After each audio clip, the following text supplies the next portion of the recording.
Welcome to the Stars in the Making with the mission to inspire and frame the future. On this episode, the star is Josh Belinsky, co-founder of Slate Milk, the revolutionary brand co-founded by friends Manny and Josh to create a healthier version of the classic chocolate milk, lactose-free, high in protein, and good for the body, very popular among the elite athletes. In its infancy, they made it to the well-known show Shark Tank with no deal. Despite the rejection, the duo, Manny and Josh, never gave up on what they wanted the most. They made the necessary changes by working hard day and night. Today, Slate Milk is a multi-million-dollar company with 12,000 doors across the United States of America. Please welcome the star, Josh Belinsky. Guys, welcome to the Stars in the Making. We are here with the founder of Slate Milk. This is the one and only, the star, Josh. Welcome, man. Thanks for having me. Of course, it's our honor to have you here in the Stars in the Making. Yeah, I'm excited to be here. Oh man, I love your story. How you guys founded Slate Milk. It really, you have an amazing story. Appreciate it. But first of all, before we even dive into that, I wanted to go, Manny's not here. I wanted to have him here, but in the future we're gonna have him as well. But wanted to talk about your story. I wanted to know a little bit about you. So how everything started? How was your growing up? Like, how do you grow up? Your upbringing? Yeah, so I grew up about 30 minutes outside Boston. So we're up north now, but I'm a little southwest of Boston in a town called Westwood. And very, very close with my family, my mom and dad and my sister. And growing up, it was a lot of family time mixed in with sports and school, and I felt very lucky to have a really good young childhood. We were talking on the way up that I was one of those kids that when I was dropped off at preschool would not let go of my mom. Right. So definitely lots of separation anxiety as a kid. And I feel like that brought me really close with my parents. That's correct. But had a really, really awesome childhood, played a ton of sports, really everything. And as I got older, started to focus more in on basketball and golf. Oh, cool. So it was a big part of my So high do you school play, career. by the way, you play football or? No, Manny was the football, baseball player. Oh, okay, I see. I was the basketball, golf, which Manny claims is not really a sport, but Yeah. it was awesome. Our high school team, actually, my junior and senior year, won our state championship for golf. Oh. So that was a big moment for us. Came in had the fire engine bring us into town afterwards and everything. It was cool. And, Wow. I ended up going to college in Northeastern University in Boston. And that's where I got involved in entrepreneurship. That's where I joined my first company. It's really awesome, man. Yeah. I love to go really back. I don't know if this is gonna annoy you because we're gonna have to travel all the way back. No, go. Yeah, doing the research on you, I was seeing every single article like Forbes and Shark Tanks, which is we're gonna get into that. Everything talk about like how much the company generates, like millions and millions of dollars and all that kind of stuff. But going back, I wanted to know who really is Josh Belinsky.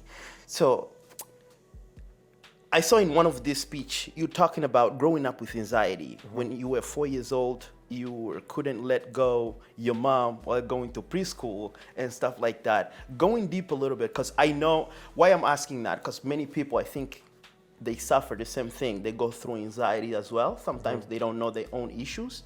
And there is this speech where you said, like, you did too many examinations, but they didn't know. The doctors couldn't tell what you were going through. Is that correct? Yeah.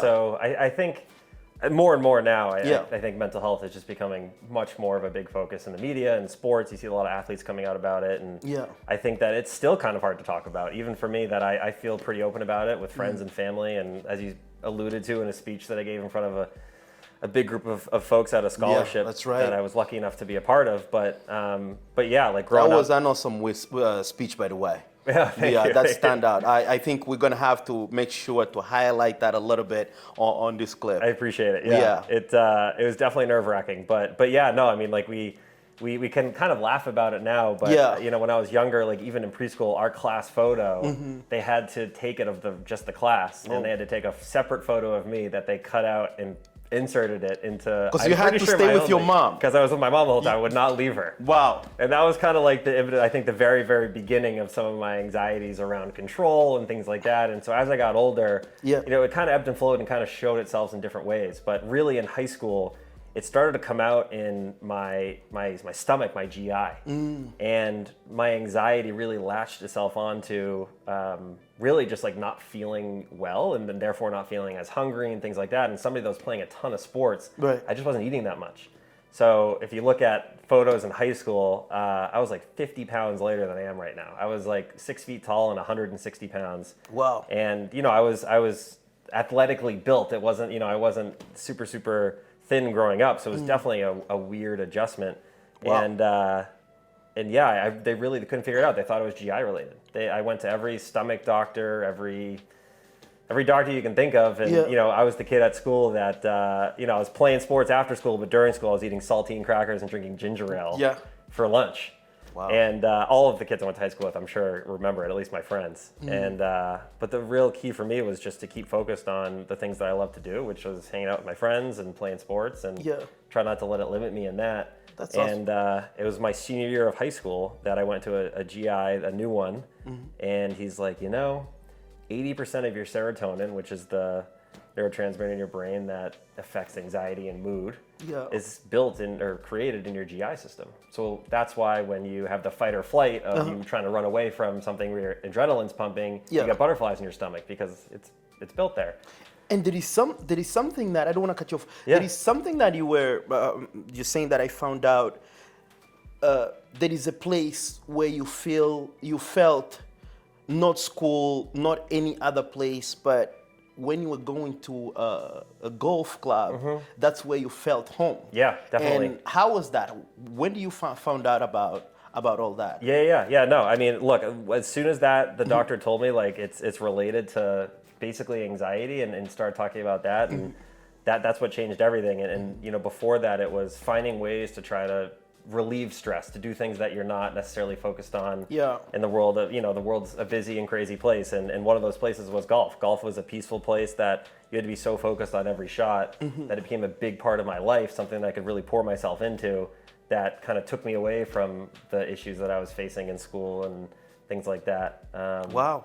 But that's really amazing, man. And there is another shot. It's like, who started? Your dad plays golf as well. Is that correct? He does, yeah. So you learned from your dad. I did. I can remember the countless conversations we had, him and I just sitting in his office at home, talking about life, the challenges. I was a poor sport growing up. I would get very frustrated if I wasn't playing well. To my standards, whatever that was at the time. If I had a bad game, I'd lock myself in my room. So there was a lot of speeches, a lot of talks that we had. And one of the biggest things was to try not to let the little things add up on you, to try not to focus on maybe what has happened. And I know we talked about one of my dad's favorite sayings for me is the most important shot in golf is the next one. Is the next shot. I love that. I love that. When I heard that very quote, I was like, wow, that really explains a lot. Like, I seen that into my own life as well. It's like, instead of just dwelling on whatever is going on in your life, it's always good to look at the next step, look for the future, focus for the future instead of, dwelling on the past. Exactly. Very, very true. And it ebbs into all of my life. Like Manny and I talk about all the time too, that we say this line, NLB, which is never look back. Never. And it's taking what has happened and you learn from what has happened in the past, but using that as education to move forward. And I think a lot of people, whether it's in entrepreneurship or their lives, they have decision paralysis where they're afraid of making a mistake. Once you make a decision, you're basically just reacting to whatever that decision was. And it's just reacting and reacting, and it just keeps going, versus getting stuck of, well, what if I make the wrong initial decision? Most of the time, there's not necessarily a right or wrong answer. It's just reacting to whatever you chose. That's very interesting. As we're talking, it's coming here, Dan Penner said that, success leave clues. And into your story, just reading about your story, I could find those clues in you that are very unique. And which is, I read books, I read about these great people. Let's say that, Mother Teresa, Nelson Mandela, all these people, they all, whatever the case may be, they all took risks. and you are one of the risk taker. And I could feel that in college. You started up with a business with your classmates. Can you go deep into that? Sure, yeah. Being in the same sentence as Mother Teresa and Nelson Mandela, I appreciate it. I think it's a far leap to selling chocolate milk, but it's really amazing. We can find that into your story. Yeah, cool. The mentality, I totally Yes. get it. I loved math in high school and growing up, so I always thought I was going to be an engineer. But I started caddying when I was 8 years old, and so I think I was just thrown into the world of business and wanting to be in sales. And so when I was a freshman in college, I met these two guys who had this idea for a caffeinated energy bar product. And I would just go over there to their dorm room, we'd make it in the kitchen, we'd bake them and freeze them, cut them up and sell them to kids on campus. It was...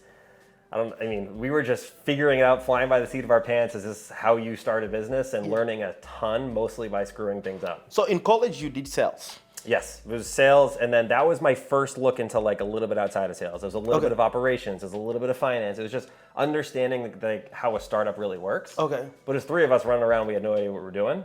So we were learning through mistakes, but I really also wanted to learn from people that had done it before. Okay. And so after 2 years with those guys, I decided to part ways and join this tech company in Boston. I was the third or fourth employee, where they had 5 co-founders. Very, very unique to a business to have that many co-founders. But they had all sold businesses prior. And so I was like, this is going to be basically my MBA. I'm going to go learn from people that have started, that have failed, that have succeeded. And as we talked about, success leaves clues. The whole idea around taking pages out of people's playbooks of what they did right and choosing what they did well, and then maybe noticing some things that you don't necessarily agree with, and trying to implement that in your day-to-day. And it's what Manny and I say to all of our employees now is, hopefully there's some things that you all will take from Slate to start your own business someday, or to work for somebody else someday, or we all do this until the day we die. That's exactly what we need here, for you to share with us what is the secret of success. Not just the Slate, we're not gonna go there yet, but you work at the golf club, is that correct? At a very young age. Yeah, that's right. Talk to us about the story. How do you grow up in, surrounded by these financial people and millionaires and stuff like that? Yeah. What did you learn from there? So when I was 8 years old, I think it just runs in my blood. My grandfather had a butcher shop in downtown Boston that he started with his father. And my dad, when he was 7 years old, started there bagging groceries, and he worked all the way through and up. Oh. And so when I was 8 years old, it was time to get out, and I was excited to do it. And it was my choice was to go caddy. For anybody who doesn't know, caddying is you're carrying the golf bag, you're taking care of people out in the golf course. By the way, I was struggling with that very caddy. What is that? Can you explain that? Because I'm not really familiar so much with golf. Yeah. But can you explain to those that they don't know what caddy means? Yes. So it's when somebody's golfing, you're the guy that's with him. You're the one that's carrying the bag, washing the clubs. You're giving advice if they ask for it. You're basically in charge of that person for the day. Okay. And very often there's groups of 4 that go out. Yeah. And I was very often in groups where I was the only caddy. And so when that happens, even though you're dedicated to one person, sometimes 2, carrying 2 bags, usually the whole group expects to be taken care of. So as an 8-year-old, where the bag is basically bigger than me, I'm now in charge of typically CEOs, millionaires, people that are members at this exclusive golf course.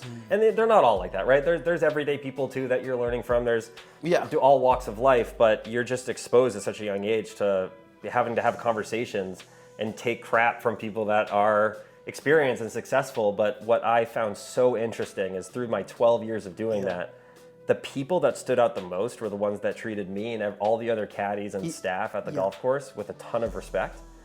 And I still, to this day, whenever I see folks out in the world, and if I'm doing a business deal with somebody, whether it's on the golf course or if I'm meeting someone over dinner, how they treat the waiters and waitresses, how they treat the people around them that they may see as lower than them is a huge indicator for how I think they are in personality-wise and business-wise ethics. That's a very big piece, because sometimes you see many out there just because they have something or whatever.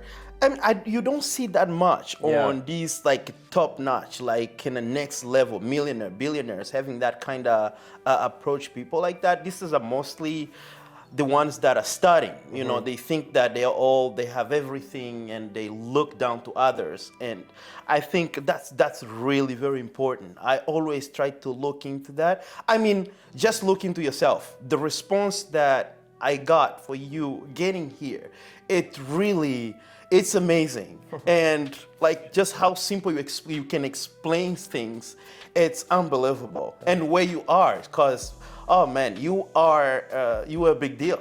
You are a big deal, for real. And again, thank you so much. Thank you so much just for being here with us and sharing all this knowledge. And it's really amazing. I wanted to go to, now let's jump into this Slate. How everything started, you and Manny, how the company started. Because this is a multi-million-dollar company. So how everything started. Yeah, so the cool little background part of the story that we didn't realize until working together for a year is in the 80s, I might have to cut that out actually, sorry mom, but my mom and Manny's mom both had their first job together. They were occupational and physical therapists working at the Brigham here in Boston. And not only did they have their first jobs together, but they actually have the same birthday. And after a year of Manny and I working together, I know, we figured that out. So it was kind of always meant to be. Wow. And but how we started is we both grew up playing a ton of sports, as I mentioned. Our moms would always give us chocolate milk, and we loved it. It was the best. Yeah. We didn't know each other, even though we grew up close together. But it was great protein, great electrolytes. At different points in our lives, we became lactose intolerant. So we had to drink some lactose-free chocolate milks. Yeah. Most of the brands pretty much announced to the world you were the kid with tummy issues. So we did not love associating ourselves with it. And we tried different protein powders, and as we got into college, the muscle milks and things like that of the world.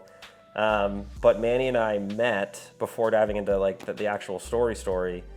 We may have met in college. Yeah. Manny's 3 years older than me.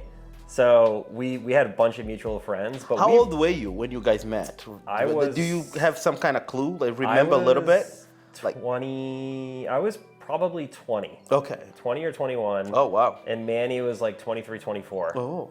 And I had just joined that tech company. So I was a third year at school, Northeastern, just 5 years. Yeah. And Manny had just graduated, and he had started his own tech company with his brother, who now runs marketing for Slate. Oh, wow. And as Manny always calls him, the smarter Lubin, is his last name. And Manny and I just became friends through the world of tech. So we grew up 15 minutes apart, moms worked together, went to the same college, but we really didn't meet until after school. And we just knew, like from the beginning, we'd just be friends. Yeah. And what really solidified it for me, I don't even know if he knows this, but we were kind of colleagues through business. We were working together through our tech companies. But my mom's sister passed away at a pretty young age, kind of unexpectedly. And we did a fundraiser for the Liver Walk Foundation. She had a liver disease. Yeah. And it was basically all friends and really close friends and family members that showed up. And into the fundraiser walks Manny, a kid I had met a few times. That's right. Through the world of business. That's definitely means to be. Right? And Yes. I'm like, it's so much more than business to him. Like, he really cares. And I was like, this is somebody I could, really trust. I can trust. Yeah, he's a brother now. So Definitely. that I started it. I can definitely see that. Again, going back to doing my research, I see you guys working together. It's like the photos and stuff. You can actually see like how do you guys the bond. Yeah. Because first when we were talking, we were chatting back and forth. I thought you guys were brothers. Yeah, I thought you guys were brothers because I could see the photos and stuff. It's not like maybe they're just like friends or things like that. Yeah. It's like these look like brothers. But when I went back to the text actually this morning, I was like, no way, let me go back. You say our moms. I was like, that can tell something. Yeah. You say our moms, so it makes a huge difference. It does, yeah. But man, it's really amazing what you guys been doing. Right. And let's talk about, go to the reaction when you guys went to Shark Tank. That's something that I really wanted to talk a little bit more. I know that was a blow, but was like the setup for a greater comeback. Yeah, 100%. I saw that. So talk to me about your reaction. Man, Manny and I had just been working together, banging our heads against the wall, trying to get this business launched. We had met through tech. Yep. We decided to go on it full time. We had this great idea to make a better for you chocolate milk. And we wanted to tell the world about it. So we did a Kickstarter campaign. And the Kickstarter was a way to get pre-orders. We did $50,000 and 1,200 backers. People, I guess, also loved chocolate milk but couldn't drink it anymore. And we were psyched. Yeah.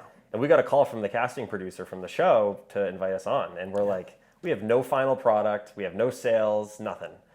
But this could be a really good opportunity to get in front of folks in order to get the brand out there, maybe find a partner. And so we went out there. And to this day, I will defend that was a phenomenal product. There were some unforeseen circumstances that may or may not have affected their taste buds going into it. But standing there, and it's basically an entrepreneur Super Bowl. Yeah, I mean, it is what everybody dreams of. Like, if you don't get a deal on the show, still people come up to you being like, "Oh, so you're out of business now?" That's like, exactly right. They just don't know any different. That's Shark Tank. It's right? like a national it's TV. Everybody's looking at it. Right. And so as much as, like, even if it was a horrible deal they offer, part of you still wants to take it because it's part of being on the show. And we all grew up watching it. So for immediately, the first thing that happened for Mark to basically spit it out in front of you, there's a big gut check that happens right then. I know. What are you going to do? Are you going to yell? Are you going to cry? Are you going to walk away? That's exactly right. So I want to go back. I mean, it's not that much of a big deal, but I was kind of internalizing. I was laughing a little bit, but not the laughter of maybe making fun, but just your reaction. Manny was very eloquent, like talking about the product and all that stuff. But you just look at They kept showing me with my head tilted. You twist your head a little bit. It's like you were looking at him. What you were thinking at that time, like that very moment? I was like, I'm going to have to ask him that. Yeah, that photo's going to haunt me forever. My friend still sent it to me. But in that moment, I think it was figuring out how the hell are we going to play this? That's right. How are we going to tell them that this is just a prototype and that they need to believe in us and that we deserve a high valuation and this is going to be successful? Right. And, Manny and I have heard no a ton in our lives, both being in sales, both having helped start businesses. You get told no a lot more than yes. But I think that was really the first time that we got told no to our new baby, because this was kind of new for us. That's right, of course. And on national TV. It's an infant, right. Yeah, and so it was just trying to figure out, like, how do they dislike it this much? Is there something that maybe else that happened? But also, how do we recover from this? And so for us, it was really talking about the vision, the brand, that they really, early on for any entrepreneur is they're investing in you.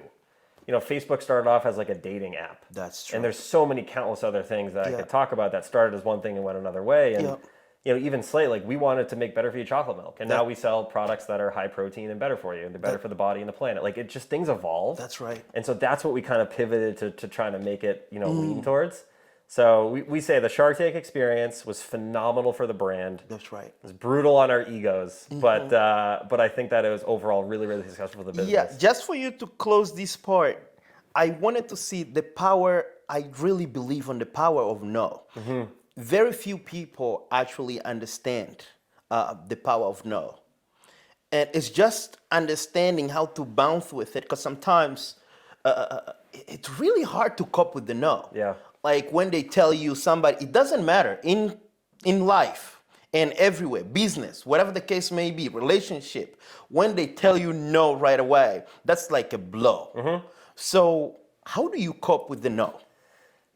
It's interesting you say relationships too, because when you get rejected in a relationship, in a potential relationship, getting rejected for a business idea to a venture capitalist or an investor, it almost feels the same, because this is something that's part of you. That's your baby right there. And so it's almost like they're rejecting you, and just like in the world of relationship. Yeah. And so dealing with that, it honestly, it comes with practice. It's getting told no a lot for it to feel any different. But I don't know necessarily if you ever truly get over it. I think that every time Manny and I go into a meeting and an investor says no, it's what is wrong with you? How do you not believe in us or the product? Yeah.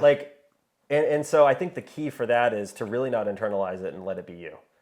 And to know that there are people that have different objectives. It could be timing. It could be personal taste. There's so many reasons why people, it could be timing. Yeah. That if you get stuck on something that you believe is intrinsic to who you are, it's going to be tough to get past that. And so I think that a big piece of it for us is plenty of fish in the sea, just like in relationships. and you just move on to the next. And you find people and you build relationships with people that believe in you because life's too short. That's right. That comes the quote from your dad. Can you say it? Because that comes from the horse's mouth. It's way better than my own. So go ahead. Can I tell you again? The next shot, sorry, the most important shot in golf is the next one.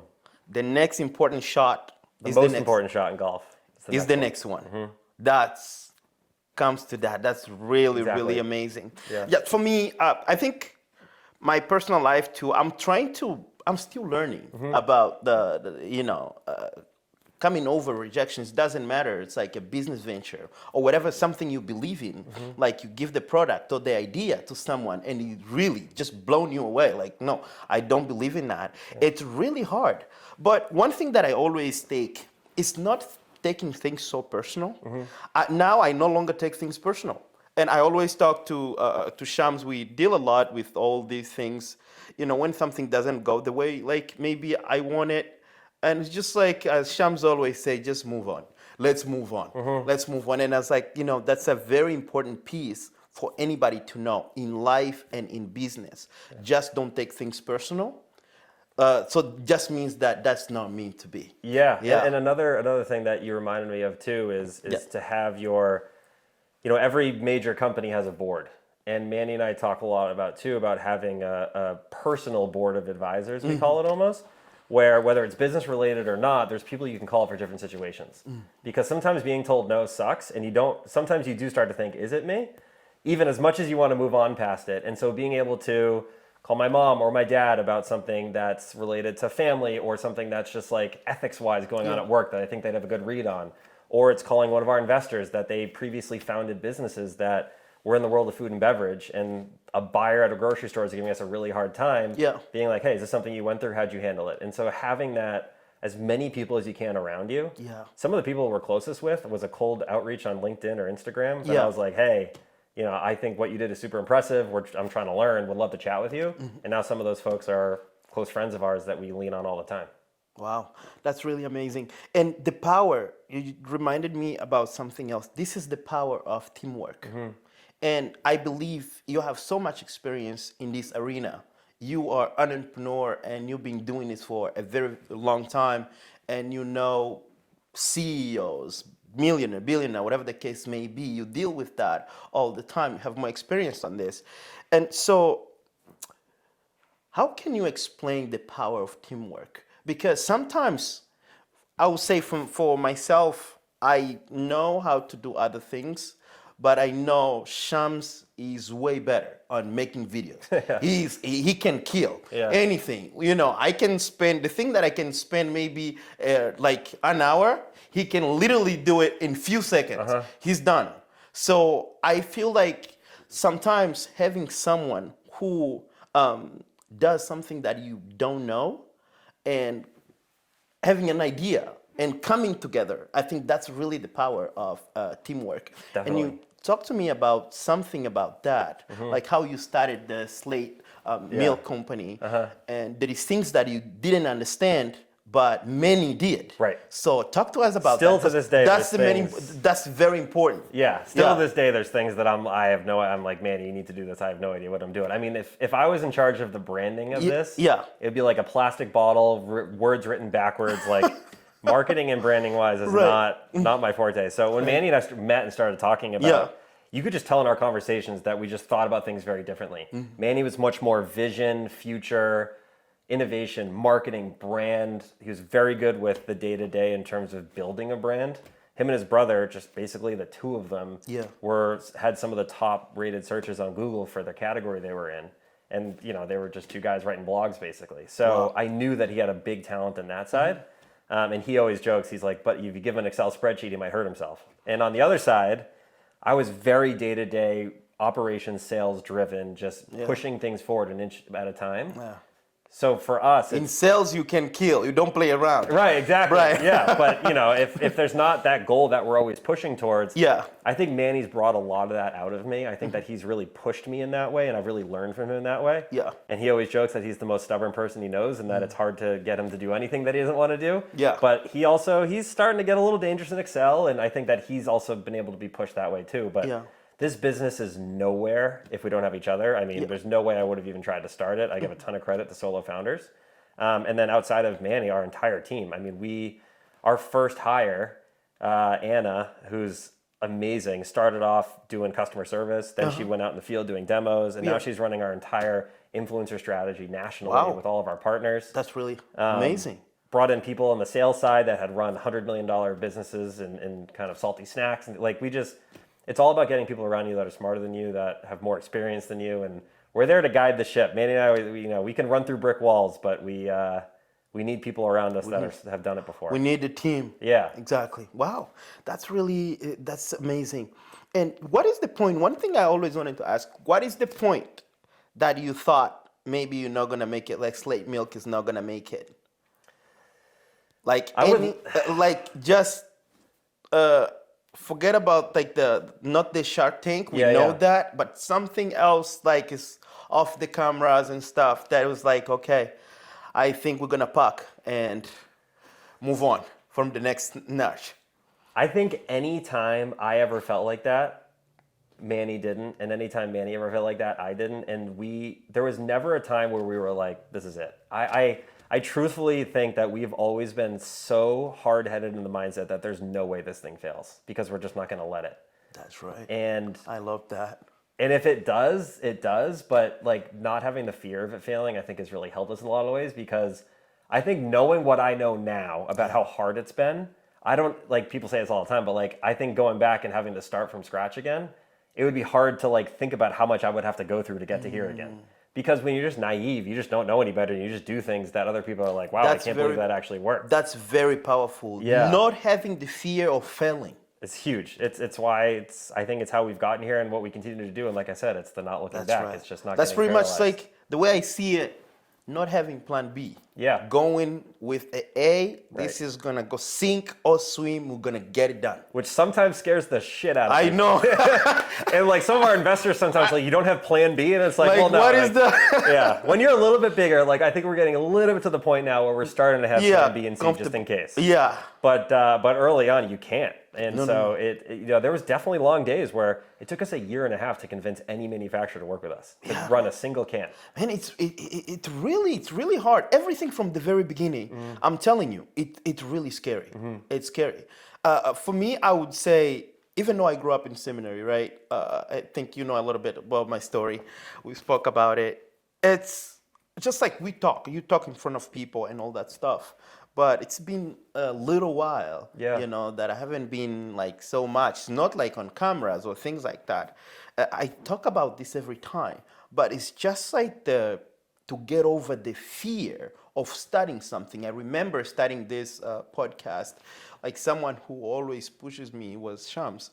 And every time I was going wrong, I was doing something wrong, Shams he always just look at me, it's like, okay. He never say anything wrong, like this is bad, but you can just tell the way he's gonna look at you. You know that, okay, now I messed up. Yeah. I'm like, okay, am I gonna really do this? Repeating videos over and over, just tiny videos. I was always like, okay, what is this? Now, I feel like everything just comes naturally. It's just like everything is about repetition and knowing, I think, who you are. And knowing your subject really well, I think helps a lot. Coming over, like fear. Definitely. Yes, that's true. And let's go to Slate again. Okay. So what is can you explain, just go deep a little bit. Sure. What is the product of the Slate Milk? Yeah. Like how do you guys made that up? So I think the easy way to say it is something unique. Yes. Unique. Yeah. So Manny and I say you take simple things, you make them better. And everybody in the country knows. It can't just sell in LA and on the coast of New York and LA. It's got to sell all throughout the country. Folks that shop at Erewhon in LA and Walmart in Kansas, it's all across the country. We want to be able to make it easy to understand, something that people want and enjoy. We took chocolate milk, which is a fantastic tasting product that had some issues where the lactose affects people's stomachs. It's too high in sugar. It's not good for the environment. Solve those problems where our products now have 20 grams of protein, no added sugar. They're 100% lactose free. Wow. All natural, and they're in aluminum cans. So we're plastic neutral as a business. So we really focus on better for the body, better for the planet, and it's your favorite product that's just now high protein. So that kind of directly goes after your favorite chocolate milks or folks that really like protein shakes, it's also like a protein shake that drinks like a chocolate milk because you're getting 20 grams of protein. Yeah. The latte SKUs over here is like a Starbucks Frappuccino. It's a latte product, so it's coffee and milk. Yeah. That's also high protein. So it also has 20 grams of protein and no sugar. You're just getting 2 cups of coffee worth of caffeine in there. So taking really simple things that people enjoy, high protein, better for you. And as we continue to grow our brand, we'll continue to do more food and beverages that are high protein, low sugar, lactose free, and better for you, but still taste like the real thing that you loved. Wow, that's really amazing. Yeah. You guys are definitely problem solvers. Mm-hmm. Yeah. I think to be something in life or whatever, I always try to think differently, which is really hard. And how you take these, I see from your journey, like since you were little, it seems like you always wanted to go on your way. Mm-hmm. Talk to me about the corporation. You didn't like working for bigger corporations. It seems like you always wanted to do your own thing. As you said, you love to hustle. Yeah. You love to wake up early in the morning. When I heard that, I felt like, I had goosebumps because I think I'm in the same boat as you. I think the same thing. So I was like, oh man, I really need to talk to him. Explain that a little bit. Yeah, so, when you're caddying on the weekends, you're getting up 5:30 a.m. because you're trying to get to the front of the line, get the best loop for the day. And what I quickly realized a couple years in with my flip phone is if I could get on a texting basis with my favorite guys or who tip the best, then I wouldn't have to wake up so early. You start figuring out the tips and tricks of the trade. And so I think that I was just kind of, because I was caddying, nobody could tell me how much money I could make. Nobody could tell me my hours. I was out there to basically run my own mini business as a caddy. Wow. But my dad made me promise, because he had spent some time in the corporate world as well as the startup world. And he always said that anytime somebody came to work for him that only worked in startups was a terrible employee.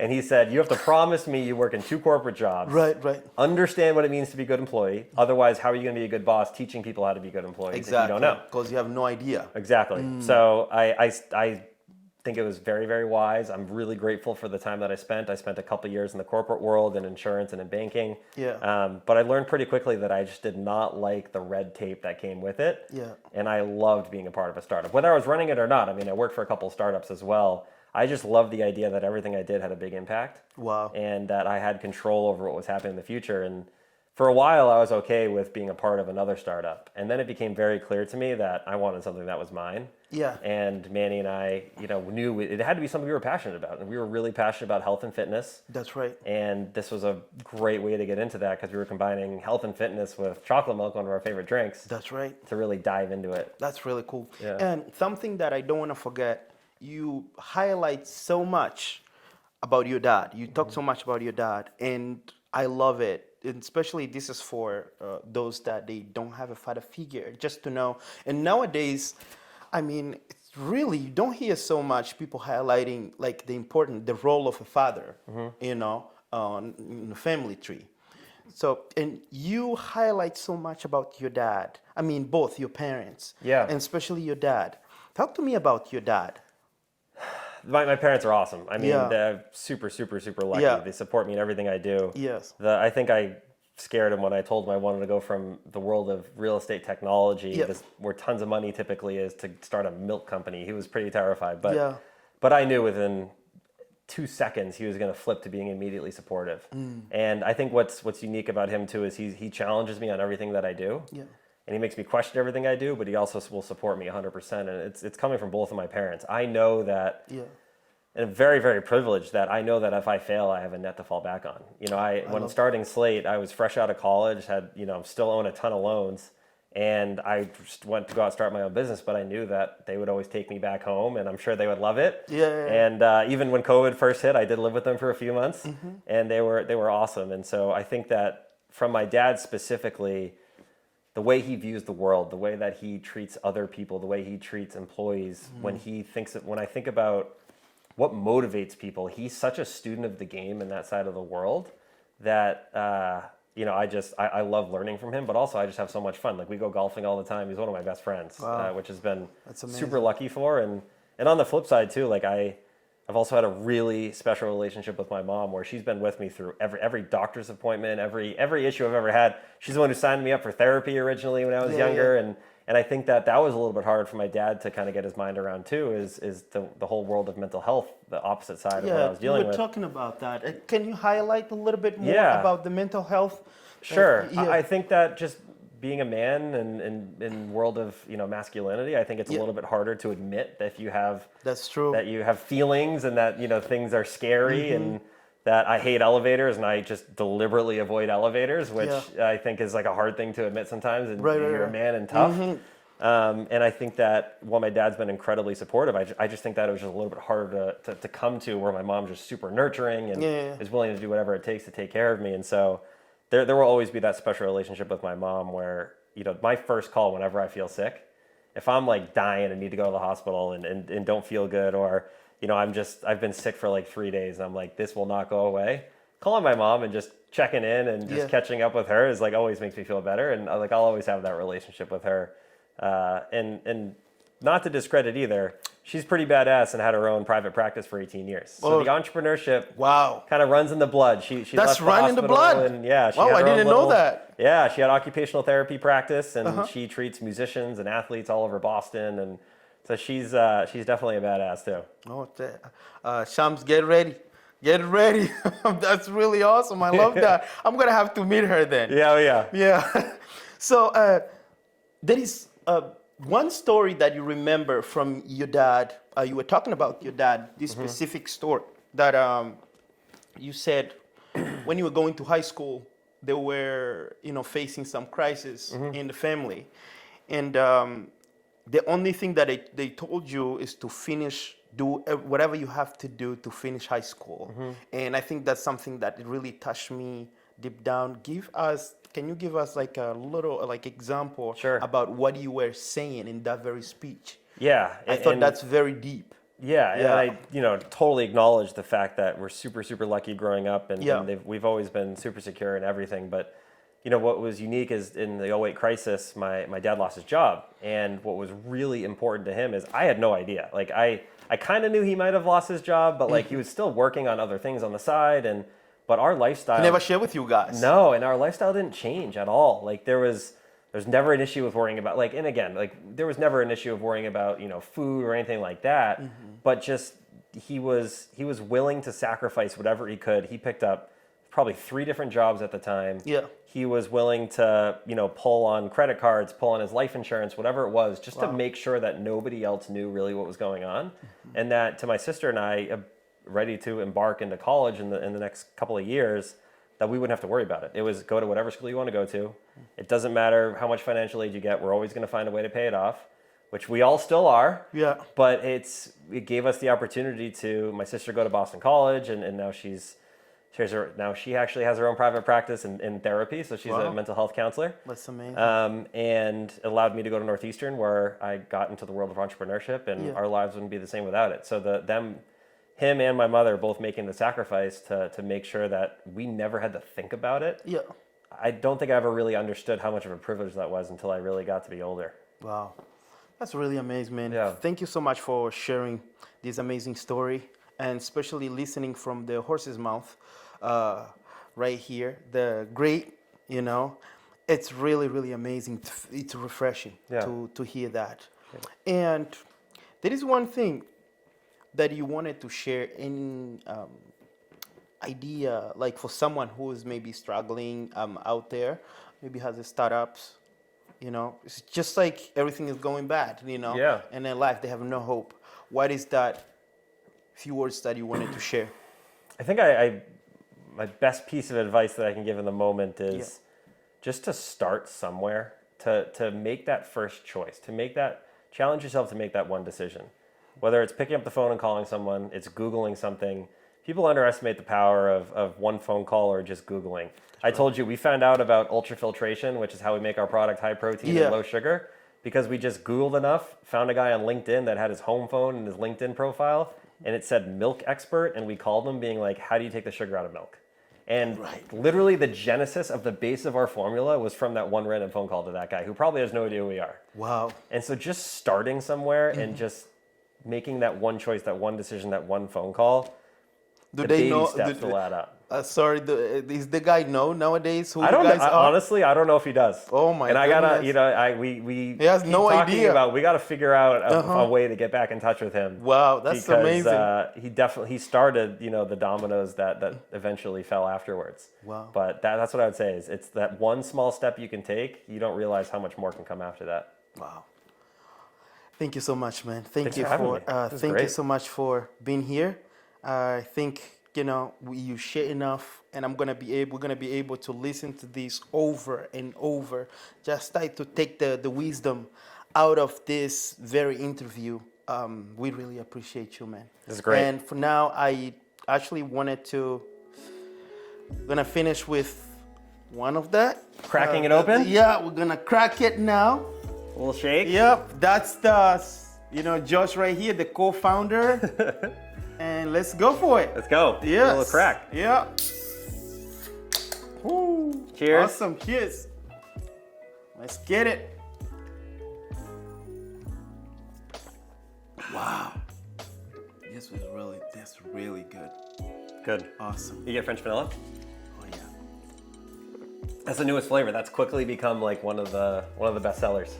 Oh my goodness. Yeah. So classic was the original hero item, and then we first started with the 3 chocolates. So I think I'm gonna finish all of them. Shams, I'm not They're gonna yours. go to Shams. This is all mine. Yeah, they're yours. Shams, please leave me alone. And I'm gonna send you guys cases too. But we. Thank you so much. Yeah, of course. Thank you. And also, actually, by the way, I wanted one of your shirts. Oh yeah, I got One you of that too. those shirts. Yep. High school Please. athlete. Yep. All right. We will. So we all said with our podcast, I think this is one of the best episodes that I ever done so far, and with a high-profile entrepreneur, Josh. So we are ending. Do you have any last word that you want to say? No, it was great to be here. It was refreshing. It was cool. I think focusing on the world of business is awesome, but I think the world of mental health and stuff like that is cool to bring attention to. So I'm excited about the podcast. All right, thank you so much. All right, guys, we closing now. This is the Stars in the Making. Please write things down and keep believing in yourself. Most importantly, be a star in the making. No matter where you are in life, you are always a star in the making. Work on yourself and keep diving. All right, we all set. See you in the next episode. Nice. All right, man. This was a nice. That was great. Yeah, this was Good really interview. cool. This was cool. Was a nice point.